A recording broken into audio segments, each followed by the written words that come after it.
Hi, so today I realized I'm running low on birthday cards. So I'm going to restock my birthday card stack and make some Joy insert cards.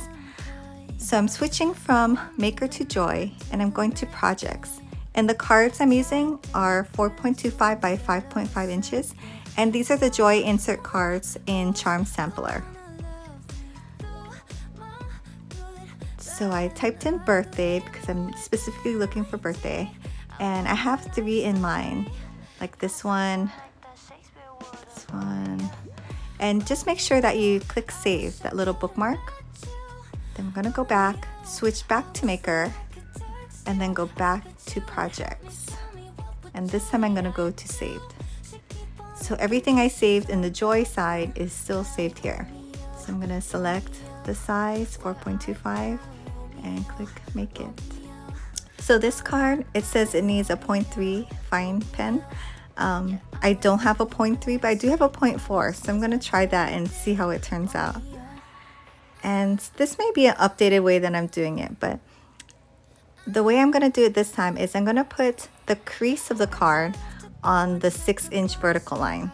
That's where I'm gonna put the crease. And so at least that's a stable point, and everything else you can adjust.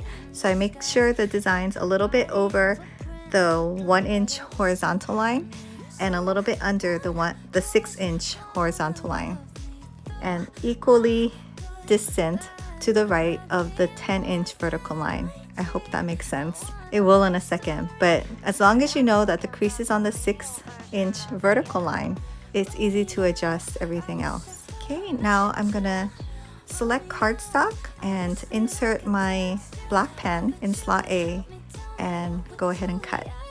Okay, so here's what the cards looks like. This is the Charm Sampler, and I'm gonna show you how I put it on the mat. So that's the 6-inch vertical line that I'm talking about, and I'm gonna align the seam of the card right there. Okay, so once you have that set, you can kind of adjust the other 2 corners. So I want it to go a little bit above the 1-inch horizontal line and a little below the 6-inch horizontal line, and that same distance to the right of the 10-inch vertical line.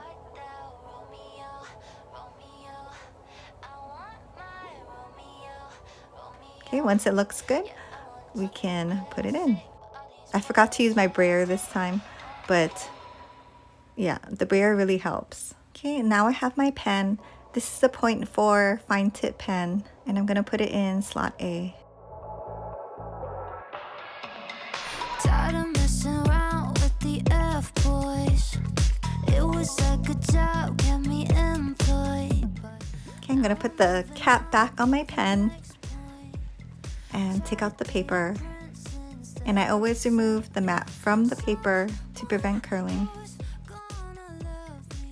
And now I'll insert one of the holographic or sparkly sheets. And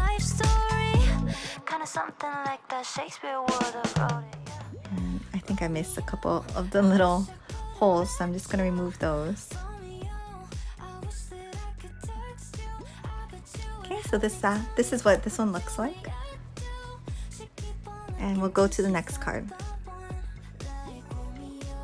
So now we're gonna do the Cupcake birthday card, and I'm gonna select 4.25 card again.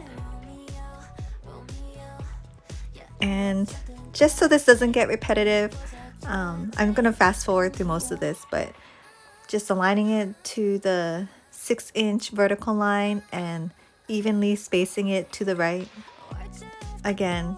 And yeah, I'll show you the finished product. So again, we're removing the mat from the paper, and then we're just removing all the little bits that are still stuck in there.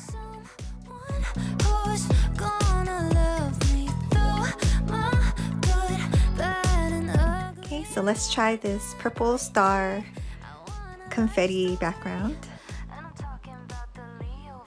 I just noticed too that if you wanted to, you could use the back of that and just have it silver. But I think the purple side looks shinier. So this is what it looks like in the end. So for the third card, I think I'm gonna try this birthday wishes heart card. So we're gonna do exactly the same thing, aligning it to the 6-inch vertical line. I'm gonna align it vertically first in the middle, and then I'm gonna align it horizontally. You can kind of see that same width of a border all the way around on the top, bottom, and right side. So here is the third card.